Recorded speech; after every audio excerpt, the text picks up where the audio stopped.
I found my parents outside, elderly, shivering, standing on the porch of my home like beggars, while inside, my in-laws drank wine, laughed, as if they owned it all. My father's hands trembled. My mother's lips were blue. They looked at me with shame, not anger. That cut deeper than the cold. And in that moment, something in me snapped. It wasn't always like this.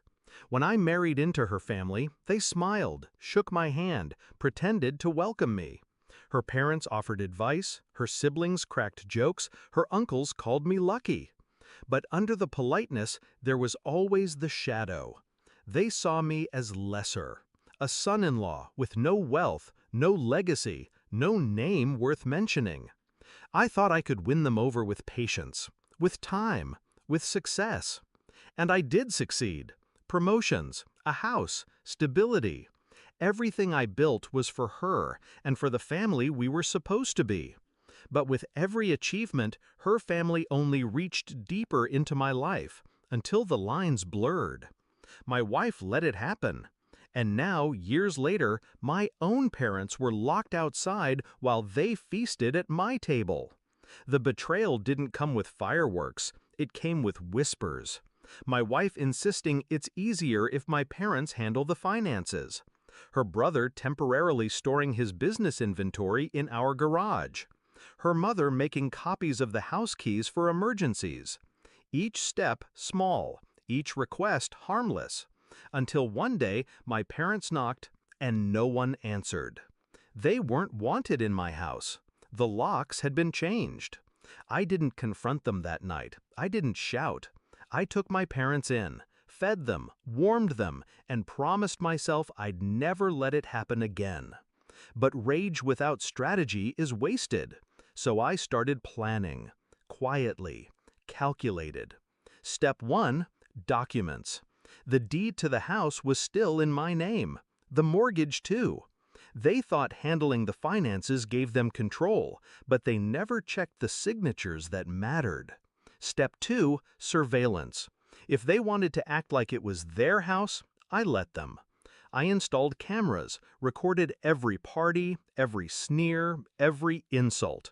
Hours of footage of them toasting in my living room, mocking my parents, belittling me. Step 3, timing. They had grown too comfortable, too loud, too entitled, which meant their downfall would be public.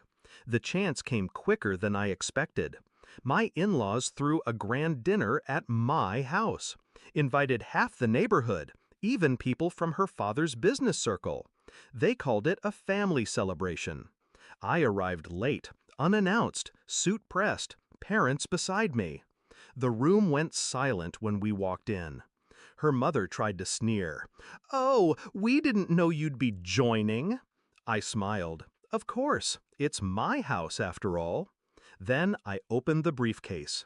Inside, copies of the deed, the mortgage, the bank records, all with my name. I laid them on the table like cards in a game I had already won. Their smirks faltered. I clicked the remote. On the TV, footage rolled, them laughing, mocking my parents, bragging about running the show. Their words filled the room. Every neighbor, every guest heard it. Her father stood, red-faced, stammering, You can't." I cut him off. Actually, I can. And I did. The eviction notices had already been filed. Their access to the accounts? Cut. The keys they copied? Useless. I had let them dig their own graves, and then I pulled the ground out from beneath them. One by one, the guests excused themselves. No one wanted to be tied to the collapse they just witnessed. By the end of the night, the dining room was empty. Plates half-eaten, glasses half full. My in-laws sat in silence, their empire of arrogance crumbling in front of them. The climax wasn't loud. It was the silence, the sound of their control evaporating, the way their faces sank when they realized they had nothing. I took my parents' hands and led them to the table. For the first time in 15 years, they sat at the head, where they belonged. I raised my glass. You celebrated while my parents froze outside. Tonight, you learn what it feels like to be left in the cold. I didn't wait for a response. I walked out with my parents, left them sitting in the ruins of the life they thought they owned. Do I regret it? No. They destroyed themselves long before I intervened. All I did was shine a light. Now, when I sit at my table, my parents beside me, I feel no anger, just peace. Because I learned something that night. Betrayal doesn't always scream. Sometimes it locks the door quietly and leaves you outside. And revenge?